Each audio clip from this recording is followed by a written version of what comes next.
Here we have ourselves a cheeky Odin game played by Tunison. So we're going to be watching him playing up against the Retold. These guys, if you don't know them, are two of the best Age of Mythology players currently playing. They're both playing in Boyd's S-tier tournament. And we're going to see Tunison piloting the Odin. Odin, a god that a lot of people think is extremely weak, probably putting them, especially the kind of high-level players like the top 100, would probably put Odin in their D tier or one of the worst gods in the game. But he's actually had a bit of a showing at the tournament. And, I mean, I've been a Norse enjoyer now for at least 6 months. I think they're still good. Yes, they have some bad matchups, and if you can be exploited in them, it's a little bit tough. We're talking things like Shanong is really difficult. Set is quite difficult also to deal with, just because you find it very, very difficult to get to your second gold mine. Shanong, because he's going to have that lightning weapons to stop you and all of the kind of abuse that comes with having that, which is annoying. And then Set can just build an absolutely massive army, and you just need to raid him in some way where you're kind of raiding the villagers. Not raiding the villagers, sorry. Raiding the units rather than the villagers, the units that are coming out of the barracks. God, I butchered that one. But anyway, Tunison's going to be getting the berserk. He's actually decided to herd these deers in, so that does save him an ox cart. Does that mean he's going for a rush? No, it doesn't, because he has 3 dwarves out. He could potentially be going for a kind of early uptime. Not like as early as you can go. If you want to go for the craziest fast advance time, then you actually need 2 dwarfs, and then you can get there even quicker, but he is going for a forward temple. So it is going to be a bit of a rush.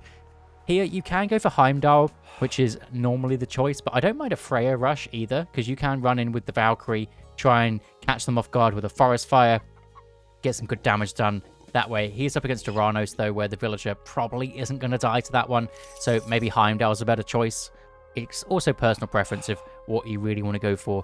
I think if you're going Freya up against the Uranus, maybe it doesn't make too much sense, because they want to go into those Mamillos anyway. And it's going to be a 224 drop of the temple and a 330 uptime for the Heimdall. So not a crazy fast rush, but definitely an early advance time coming through 234 or whatever that noise is. And it does give him 4 dwarves, so not a bad advance time there at all. He's also going to be able to get a Hersa out with 14 out of 15 population. I actually really like this, because a Retold thing is, even though this guy costs 3 population, he is going to pop out at 14 out of 15. It's something that the Greek players do quite often. They'll go up to the next stage at 14 out of 15 population, get their Theseus hero or their Jason hero that costs 2, and it just jumps up. And Tunison is a bit of a Greek enjoyer. I mean, he does play all the gods at a very high level, but it is definitely a Greek thing that gets done. Hero hit points here, this Ogre Bitten Helm would be a nice one if he is going for some Hersas in the main base. It's kind of, when do you want to move them over, though? Because if you're going for an early advance time, you kind of want to get the pressure put on. But it looks like Rappel's going for an even earlier uptime of a 325-ish. And that is going to mean he's going to have some answers to these early Hersas coming out. So I assume he knows what Tunison's going to want to do. It is definitely the flavor of the month, Odin kind of way to play, and does find the military barracks nicely, and we'll be able to take that one out. Probably the best value that you're really going to get from that one is taking out a military building and a sentry tower. Is going to be able to stop these citizens also thinking that they're safe on this wood line. This guy might even get caught out. Does have the Caladria to walk over and heal this bad boy up, though. Didn't go the Valor way, so does have the Caladria instead. Another relic in this side. Hero's regen. Okay, Hero's regen and hero hit points up. If he went Freya, that would have been insane, because he also would have got the Freya upgrade to make your Hersas even tankier. So that could have been crazy, but maybe not wanting to go for that one anyway. Normally, you're just building Hersas because you have a temple. That's the main kind of use for them, is you have a temple, so they build pretty quickly. They build in 16 seconds now, whereas it used to be like 20 seconds or something crazy. Whereas if you started with a longhouse instead of a temple, you'd just be building berserks. They are better in pretty much every way. Not in terms of raw stats, but stats for how much money you spend on them, how many resources you spend. They're just as fast and get the job done. Maybe they don't have as much pierce armor, but that's kind of it. Looks like we still have some long-range chopping on the back here, so it means that Tunison wants to get the pressure in rather than spending 50 food, 50 wood on that gather site. Nice Caraballister placement for Rappel. He's also put his buildings in a really nice spot. Something that the Atlantean players do is, because they don't need a storehouse there, they can build a temple here, manor here, and they can sit all of their villagers in this little section. which is a nice play. You can't really do that with the other civs because you need too much space for buildings and then you can't get in. Hero Chiroballista spotted from the Raven. Raven's going to go down. He's even going to get snared, the poor Raven. Not a fun game to be a Raven in because you're going to get sniped. And this one's sitting over here by the woodline. It's also an Oracle. Like Tunison trying to get in with these Berserks. Odin, of course, does have his upgrade for the Berserks, which gives you extra speed, and extra bonus damage versus myth units. The bonus damage versus myth units is just a nice to have, basically. It doesn't do too much, especially in this matchup. It essentially does nothing until the Heroic Age.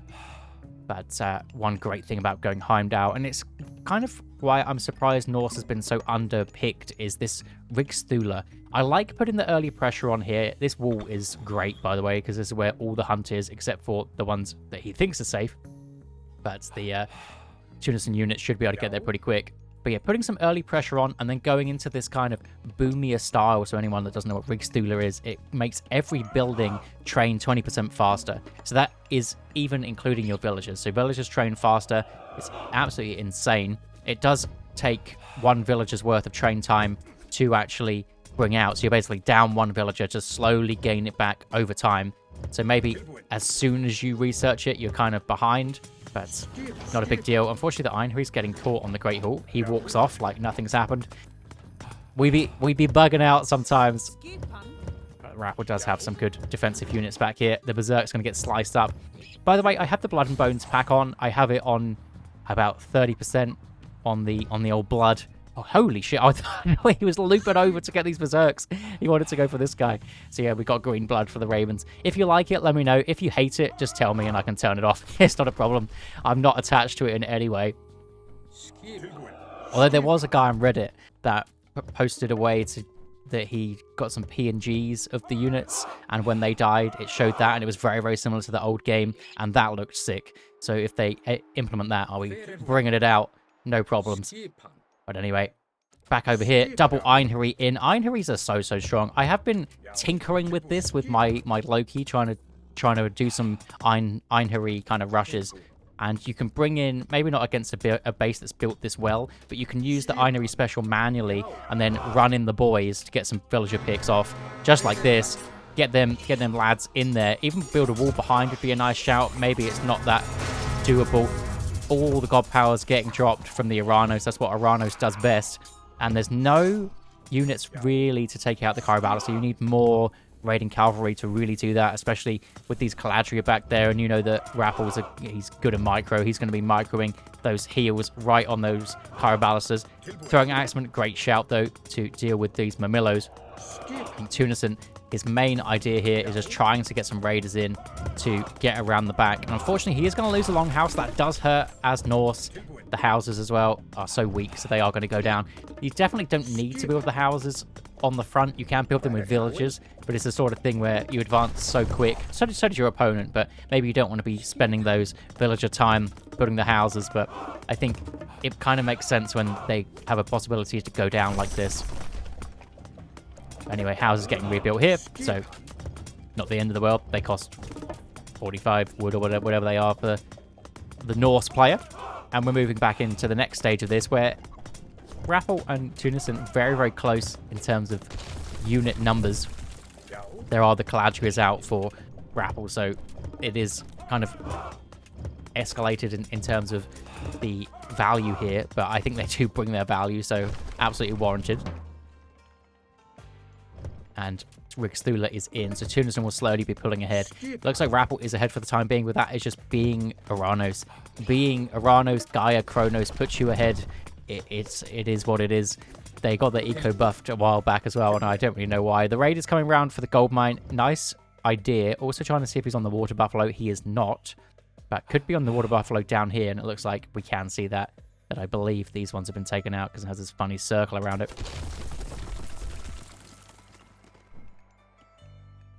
And Tunison pulling all the way back. What's his gold mine like? He's got 120 gold left in this gold mine. Needs to scout his base. He's done a very good job of putting the early pressure on. Not so good at losing all these houses as well. He's built all of these. Not great, but it's going to get a huge raid off on the backside. We do manage to spot that one. Double villager. And that is all thanks to this undermine. If the undermine didn't come through on this tower here, then those two citizens would have just sat inside the tower, been absolutely fine until the Mamillos came over. But very nice snipe. Heads up play to go where he's already dealt the damage. Medium Mamillo getting whacked a little bit. He's going to go down on that one. But the rabble units, they are doing a lot of damage to these buildings. He's taking out so many. And that does hurt more than you think. Oh, the dwarves. This is the problem with thinking you know the maps. Because the gold mine could spawn anywhere around here. Anywhere up here also. Maybe actually he's seen his opponent, so he could have spotted that it's probably going to be in this general circle here. But I would have just sent one Hersa, maybe. But hey-ho. He's done it. The dwarves have gone on an adventure. And a pre-queue of Scardy isn't a bad shout. Also getting the cheeky wall that we like. We always like a cheeky wall. It could be a cheeky wall down here as well. The good thing about going up against this Rappel army is it is slow. Obviously what he can do, being Rappel, I mean, he can come over here, drop a sky passage here. His car ballisters can run to safety pretty easily. Tunison does have to be cognizant of that. Also up against Catapultes, that's rough.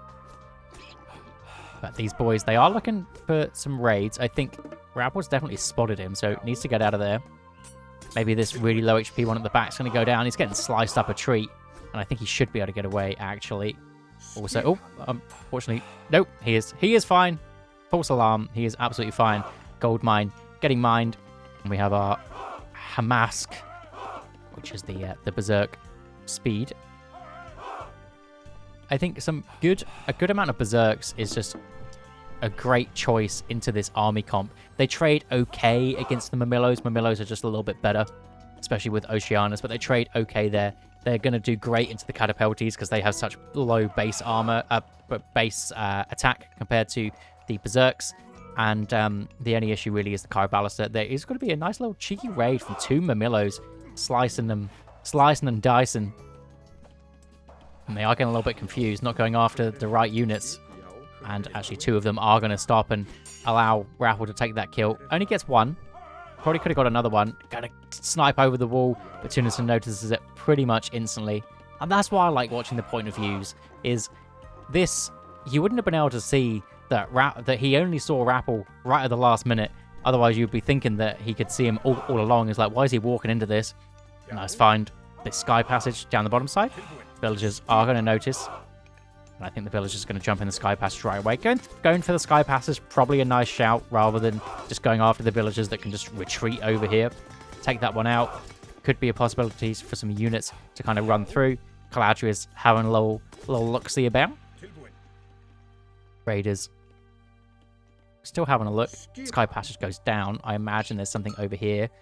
Could even do something like get a transport ship over here. It looks like that is what our Aranos player is doing here. Is a servant means that he's dropped a dock. You get that one for free. So I imagine there's a possibility for a transport ship for him to come through to attack this gold mine in case Tunison was to go onto that one. Is an armory dropping down. That is what that noise was. So pickaxe, hand axe, safeguard, and in through Scardy. Raiders again, just looking for these sky passages. Why not? Why not go for them? We're very, very close on the food. You do need a bit more food income than you would expect when you've got Rigstula. Unfortunately, this ox cart over here as well. I think it's just been pushed. It's a bane of my life playing Norse, and the ox carts just get pushed around. Oh, does notice that one. Caladria is still there. Or Carnivore is still there from earlier. And Rappel's also getting next stage. Hyperion. We don't know that as watching from Tunison's perspective, but there's been a lull in the action, so you assume something's happening. He's checked basically every town center except this one on the back. What are they hiding? They're hiding in the bush. I don't know what they're doing. They are definitely hiding there. They're hiding by the transport ship. And look at this attack coming through. Tunison has no idea, but he is getting a wall up. We're just getting a wall up on this side. I think it's a good move from Tunison to kind of go where there's a tiny bit of water, so he's not going to get done by this transport ship. I think they're just trying to hide. I don't know. Oh, so strange. Trying to go on this gold mine again. I mean, this has got to be where he is. Tunison's checked this probably the third time now, after, or at least the second time after that sky patch has gone down. Ooh, absolutely whiffed that one. There's some heavy Mamillos on this top side. Scardy through. Throwing Axeman upgrade. Probably going to be instantly researched. Extra range and gives them a mini ballistics is how I'm going to call it. Basically makes them like a priest, where they are going to hit every shot unless the unit is really, really quick. And then you need ballistics as well. That extra range is nice. Going up to 13 range for throwing Axeman. Especially to deal with those Kairos that we saw earlier. What's it going to be from now? Is it just still more raid opportunities? Looks like there is an Ox Cart going over here. So Rappel's raid that he was trying earlier might actually come to fruition, but he's abandoned it, coming over here instead. And the military resource numbers for the Oranos in the blue is 1.2k up above Tunison, or 1k now. So he does need to get to that 190 pop, grabbing that TC. It looks like he is going to be there. Also, he is ahead in the villagers thanks to that Rigstula. Even ahead of the Oranos that just should be ahead of him. So Rigstula coming in clutch. Still hasn't got this hero relic. Considering how many heroes he does have. And it's just pure infantry. I think the Raiders are going to have a hard time, but he does need them. He does just need them to run around the back. There was a little cheeky blue square. It's just a Cladriot. There he is. Cladriot having a look around. Kraken going to get some value. Basically any free kill. He's a free Kraken for just dropping the dock down. And a transport ship coming through this way. Rappel does notice it though. Needs to drop these guys off, otherwise they're going to drown. Needs to just hit T or whatever your button is. Whack it over here. Whack it over here. Oh, no. No, surely not. Surely not. He's going to notice this one. 10 units going down. You hate to see it. Oh. Oh. Oh. Nice snipe. But you hate to see that. It just didn't press the button. Lose so many units there. So many units. And a town center being grabbed, because why not? Also pre-queuing the tier that's not coming through yet, but pre-queuing it anyway. Just wants to build more and more dudes. I mean, he was at full population. It was nice of Rappel to snipe his units there, that he can start to build villages going up to his full pop before he managed to grab that town center. And the Raiders are just not having a good time. This guy's gone down. I don't know what that guy was, but he had some cool looking blood, so I'm assuming he's a myth unit. Surprised Rappel's not just going for it. I mean, he has such a huge army here. Yeah, he's trying to get Mythic Age as well. He'll fort down this bottom side. Some Huskars. Huskars are okay. I mean, they are fine when they get on top of those Kairos. They just need to get there. That's the tough bit. Some Jarls. Jarls are a great tanking unit. Look at all the HP they've got. Another Sky Passage down. And Tunison's, he's playing it pretty slow. It makes sense. Him, apart from losing all his units, it kind of makes sense him playing it slow with the Rigstula, with now grabbing the middle TC as well. Could potentially snipe some of these. Multicolored blood. Okay, that's going a little bit hard in the paint for my liking. That was a little bit much. What we will do. Well, I know we're in the middle of this, but putting that back down to normal. Because I think that is the toggle or the slider or whatever, the drop down menu that makes that just go absolutely crazy. Still adjusting to the blood pack. We'll see if it looks any better here. Oh, throwing Axeman running into their demise. You do not want to see this one. Pyroballista's going to get so much damage done with the shockwave. I don't know if the shockwave really worked out for Rappel there. It kind of hit the hearses up into the Pyrobalista when they were probably better off where they were before. A Frost coming in on the backside after those things go down. Chaos is going to be available, so Tunison definitely needs to wall these guys in, which he is doing. Like that play. He needs to wall up this side as well, because he can just Chaos and run this way. Maybe the Kairos can't get out. They are slow beasts. You've got the portable ram in. Notices the heavy Mamillo's triple destroyer combo on this bottom side. And even bringing more of the lads, more of the boys through. I don't know what it is about portable rams. They're just funny to me. I love them.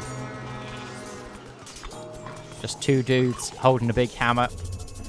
And we've got a Tartarian gate birth in this side. Big chaos coming through. As we said, that's going to happen after the frost.